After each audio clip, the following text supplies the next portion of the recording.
On the third day, there was a wedding in Cana of Galilee, and the mother of Jesus was there. Jesus and his disciples had also been invited to the wedding. When the wine gave out, the mother of Jesus said to him, "They have no wine." And Jesus asked her, "Woman, what concern is that of you and me? My hour has not yet come." His mother said to the servants, "Do whatever he tells you." Now standing there were 6 stone water jars for the Jewish rites of purification, each holding 20 or 30 gallons. Jesus said to them, "Fill the jars with water," and they filled them up to the brim. And he said to them, "Now draw some out and take it to the chief steward." So they took it. When the steward tasted the water that had become wine and did not know where it had come from, though the servants who had drawn the water knew, the steward called the bridegroom and said to him, "Everyone serves the good wine first, and then the inferior wine after the guests have become drunk. But you have kept the good wine until now."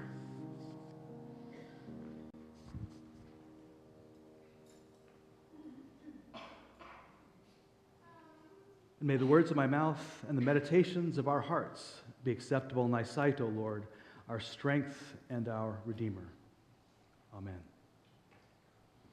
So at the close of worship every week, we offer this blessing that's been offered for the last 10 years here. And in that blessing, there's one particular line that says, "And may God go behind us to push us into places we may not necessarily go ourselves." Now, in 10 years, I've been frankly surprised that there has not been a movement to eliminate that line from the blessing.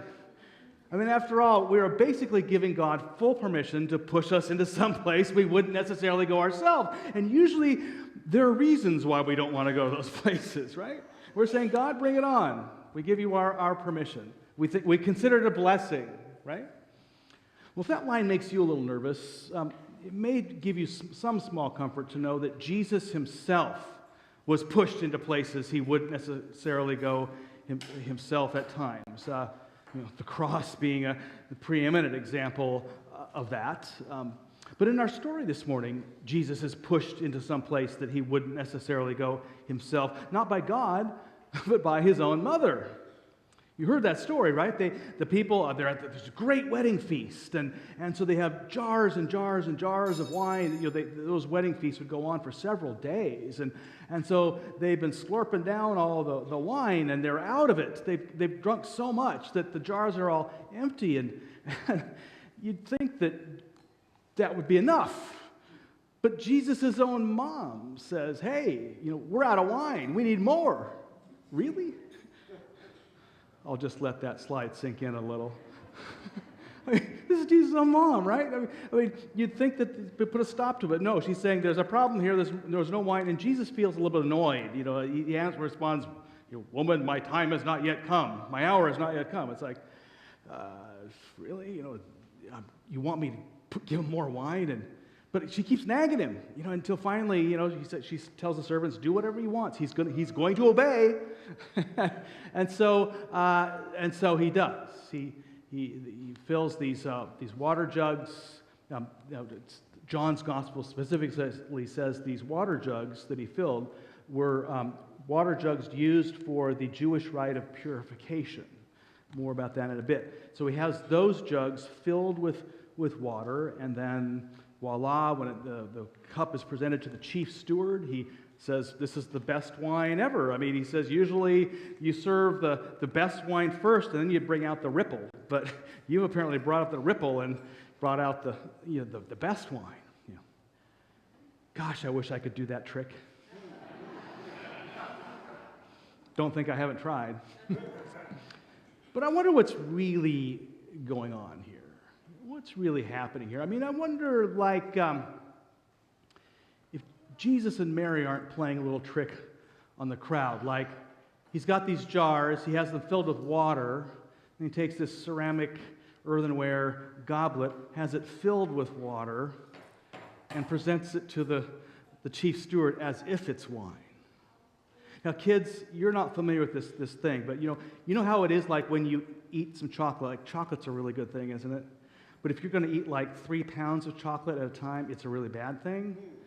That's kind of like wine is. Like, if your body can handle it, a little wine can be a good thing, but if you drink too much wine, it makes parents' minds go crazy. I mean, huh? Lunatics, you got the word, that's right.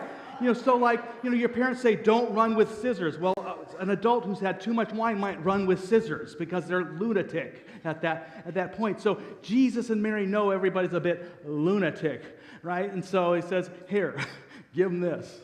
And the guy drinks it.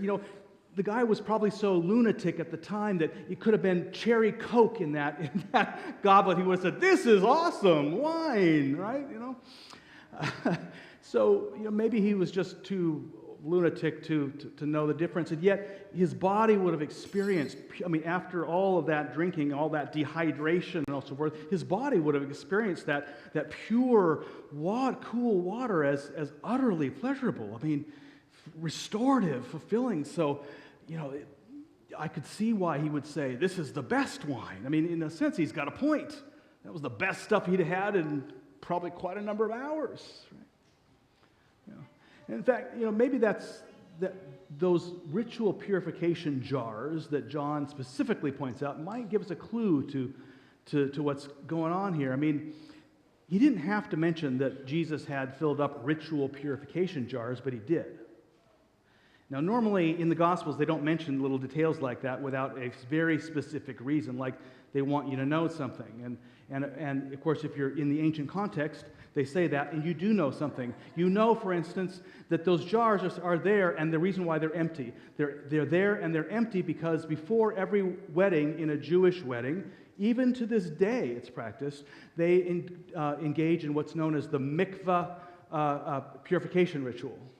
And so you fill a bath with water, and the bride specifically would go and bathe in this water with her bridesmaids, and they'd have a party afterwards, kind of the earliest version of a bachelorette party. And then sometimes the grooms would do the same thing and have their own little bachelor party. But they would ritually purify themselves, and then the wedding, they would be ready for that time. And so, so maybe there's something about serving this water, kind of turning water into water, that where Jesus and maybe his mom are trying to make a point that as you take this water into yourself and your body gets restored from all this, that there's a better feeling. Inner purity is a better feeling than overindulgence, even in great occasions like a wedding feast. That sense of purity is a great feeling, and so that is truly the best wine that has been served. Doesn't it feel great to feel that inner sense of just cleanness, right? Better than being all lunatic, even if there's a lot of laughter. But we must admit, though, purity kind of has a bad rap these days. We love purity when it comes to air. We love purity when it comes to water. We love purity even with human beings. If somebody's trying to do business with us, we love it if they have pure motives. But when somebody calls you to be more pure, what do you think? Hey, get away. I don't want. That just seems like we have this inner mindset about what it means to be a very pure person. We kind of think of people like, well, at least in our imagination, like Mary. In the popular imagination, she's meek and mild, very self-deprecating, so mild that butter wouldn't even melt in her mouth, and it's just this who wants to be that? I don't know. And yet, in the story, if the story is trying to teach us something about what it means to be pure, maybe this image about purity making you all meek and mild and never assuming and like this, maybe that it's more of a problem with our understanding of purity than God's understanding. Because in this story, if it's meant to illustrate God's understanding of purity, Mary is not just simply this meek and mild, unassuming person. She's a bold person who's pushing Jesus into some place he may not want to go himself, and she's calling for more wine to keep the party going. That's purity, right? What is this purity thing all about anyway? Well, kids, how many of you present like to take baths? Oh, you do? Okay. Well, I said kids, not young at heart. Yeah, I know when I was a kid, I didn't really like to take baths. Didn't have the time. But as I've grown older, especially after those really hard days, and you've got your to-do list is 1,000,000 miles long, and so forth, and so you just been a hard day, I like nothing better than to draw a deep soaker bath and just plunge right in and spend about 30 minutes there thinking of nothing, and can breathe. I get out of that bath and suddenly, oh, Eric, there you are. I feel like a whole new person. Well, really not a whole new person. Actually, I feel more like Eric.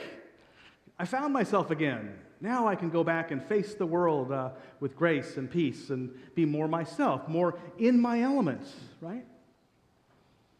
Well, maybe that experience of a bath, it's not a mikveh bath, a purification ritual, but it is about going under the water. Maybe that's supposed to tell us something about what it means to be pure, namely that purification is not about being meek and mild and unassuming and never standing up for yourself. It's about being in your element.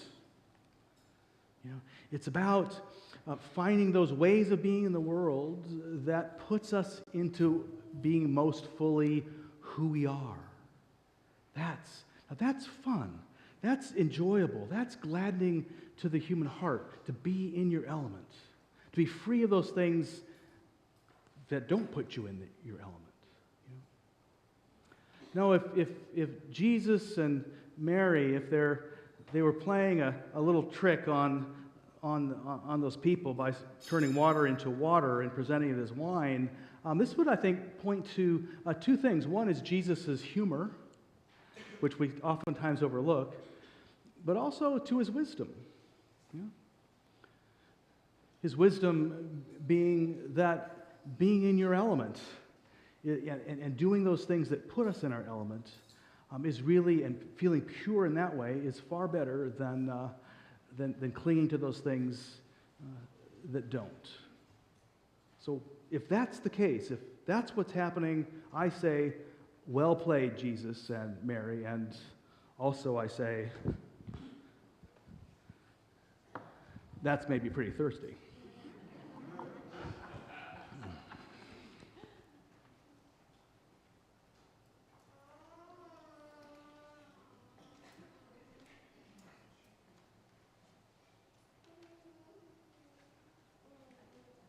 It is my turn.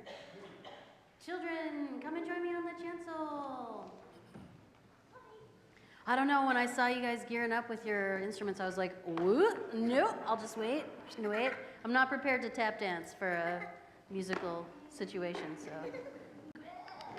No. Hello, friends. Hello. Okay. So this story presents us with a few things to think about. And here we like to invite you to get into the story and kind of walk around and see what sticks out to you. So a lot of things happen, right? Jesus' mom asks him to do something. Jesus begrudgingly does the thing. People are super happy. So for the rest of worship, what I want you to do, in addition to listen, is think about this. And I'm going to ask you a question right now, and I don't want you to answer right now. I want you to spend some time thinking about it. What sticks out most to you in this story? Is it that everybody's having a party? Is it that life is difficult? And every so often in communities, somebody gets married, or somebody has a baby, or somebody has a birthday, or somebody has a something, and we get to celebrate and have a good time. So is it that? Is it that Jesus' mom, well, to be fair, this might resonate more with some of you, that Jesus' mom asked him to do something and he was like, all right, I'll do it. Is it that Jesus takes this situation that seems sort of hopeless or sort of sad, like it's about to end the party, and he takes nothing and makes it something? Is it that sticks out to you? Do you think about those things? And then I want you to think about it in these terms. Find that thing that sticks out to you in this story. The thing. And I want you to think about living into it this week. Okay? So if it is saving a happy day so that we can extend the joy that we can have together in community a little bit longer before regular life sweeps back in and takes us back to school or camp or cleaning our room or brushing our teeth or taking a bath, right? Before that sweeps in, live into that. Is it making our house a peaceful place and sometimes doing the thing your mom asks you to do even though you have 20 minutes left of screen time? It's not quite up yet. Is it that thing? Live into it.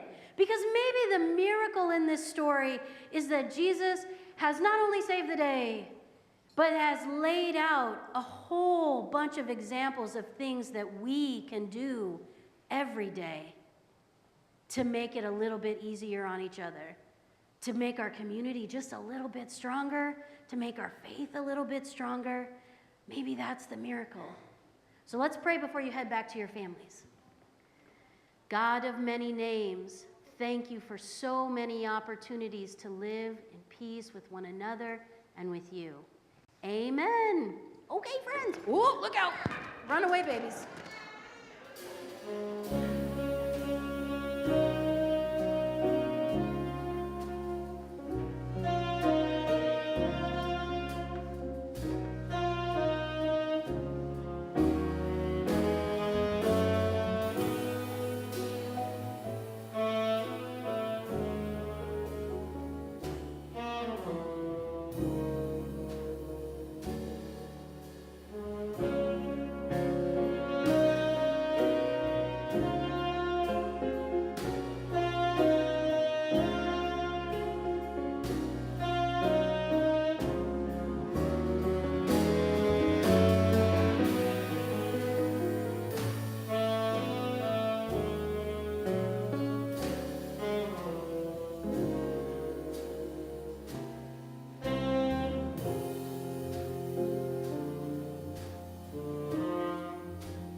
From the 104th Psalm.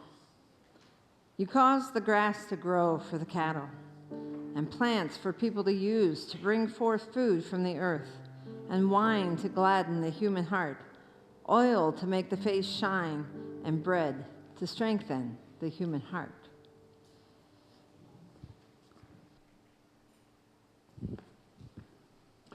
So what we take this in the exact opposite direction. We talked about turning water into water, but what if we took this story more at face value, that he turned water into wine? Then what would be the message of the gospel? What is the gospel writer trying to tell us right up front, at the very beginning of John's gospel, right? Jesus' first miracle turns water into wine, either literally or at very least it's part of that mythological imagination that the scriptures put before us quite often, trying to teach us something not necessarily that happened thousands of years ago, but throw up something that's metaphorical that keeps happening over and over again up to our day. What would it mean if Jesus literally or metaphorically turned water into wine? Well, I think that actually it would take that first notion about purity, being in your element, and draw it exponentially larger. Like takes that first principle and make it even grander. Right? That's actually a pool, by the way, not real wine. But there's one thing that scholars have noted, and priests and theologians for centuries, is the interesting coincidence, so to speak, that at the very beginning of John's gospel, Jesus' first miracle involves Mary pushing into some place he would not necessarily go himself, and he turns water into wine. And he says, though, the reason he resists is because my hour has not yet come. Well, then now we go clear to the end of his story when his hour does come, and what does Jesus do? And what does God do? God now is pushing Jesus to some place he would not necessarily go himself. And he turns wine into blood. This is the cup of the new covenant. This is this wine, my blood, shed for you. Now, lest we get all over depressed, I mean, remember, this is a party atmosphere that this whole metaphorical thing is taking place in. So we should take this as our clue, like not to think like, oh my gosh, this is like the biggest party downer ever. Let's remember Jesus' crucifixion and death and how horrible that was. There must be something joyous there. There must actually be a reason why all this is taking place in a party and a festive setting. There must be a positive thing, a joyous thing that overcomes the blood and the death and the sacrifice like this. What would that be? Well, I think about the fact that, take that soaker bath. That place where for half an hour Eric can get back to feeling more like Eric. You might feel more like you, be more in your element. Well, that works for a little bit. Like that will get me in my element for a while. But it takes a lot of hard work to stay in your element, to stay in that place of greatest being, where you feel most fully alive, right? I mean, the world is not necessarily a gentle place for those of us who try to live most fully into ourselves, right? There's always people who are asking you to fill out their to-do list with your life, right? Always people asking you to do things that have nothing to do with what brings you alive in this world. And yeah, it's appropriate to do some of those things to help somebody else, but if you just keep taking on more and more of other people's to-do lists, what are you doing for yourself that actually brings you alive? Or if you're constantly fighting with a coworker or a neighbor or a child or a spouse, what does this have to do with bringing you alive in this world? It takes a lot of work to live in peaceable relationships as much as possible so you can be in your element, right? It takes a whole lot of work just to keep being in your element as the top priority rather than like the 16th. So it takes a lot of work. And yet we're reminded, the wine part of it reminds us that it's supposed to be to break us free from something. It's supposed to help us let loose a bit. It's supposed to, Psalm 104 says, a little wine gladdens the human heart. It's supposed to, we do all this saying no more often than we say yes. We work at not hating our enemies, instead loving and reconciling with them, not to just do the hard work, but actually to get in a place where we are in our element, where we are feeling most fully alive and most joyous and most free. Jesus and his example reminds us that being in our element, being who we are and who we are created to be, who we are called to be, is not the easiest thing. Maybe in the next realm it's easy, but here, not easy. That there's always a bit of sacrifice that takes place. Always something that must be given up in order to take on. There's always a sense that you have to die to an old way of being to truly be free to live in a new way of being. To set the way God created you to live in that mode as your highest priority, not your 16th. It's about living in your calling. People get kind of freaked out about calling, like, am I living in my calling? Or the simplest way to put it is like take all those moments in your life you can think of where you feel most fully alive, like you feel it's totally engaged with the world. Take all those things that you're doing, like you're doing certain things when you feel that way. You are acting in certain ways. You are seeing life from a certain perspective. Take all those things, collect them together, and voila, there are the elements that make up who you are in your best self. This is what it means to follow your call in life, is to live according to these aspects of yourself, to create a way of being in the world that regularly draws on those distinctive gifts that God has given you distinctively for your own behalf and also to serve the world with. And so when the world comes at you asking you to do everything but those things, this story reminds us that, well, it's hard, but it's necessary to say no sometimes in order to say yes to our call, yes to what brings us alive. Imagine how many things that Jesus was asked to do that had nothing to do with being the Messiah. How many times he had to say no in order to doing little favors for people so he could do a big thing for others. It takes sacrifice.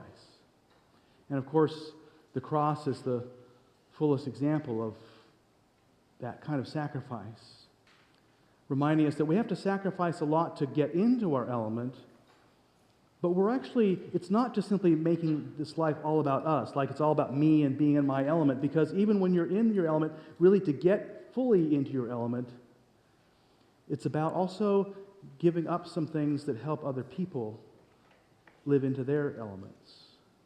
Not in ways that diminish your own sense of being, but actually in ways that fulfill your own way of being by fulfilling another's way of being.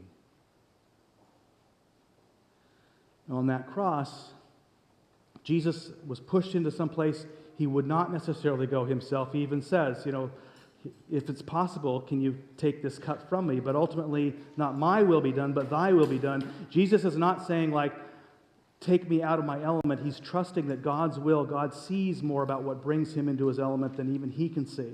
And so he trusts that direction. And of course we know, and I guess the wine reminds us, that gladdens the human heart, reminds us that the cross is not an end in itself. The cross serves something. The cross serves an empty tomb. There is gladness and joy on the other side of this sacrifice. It's not all about giving up something, but rather taking on something.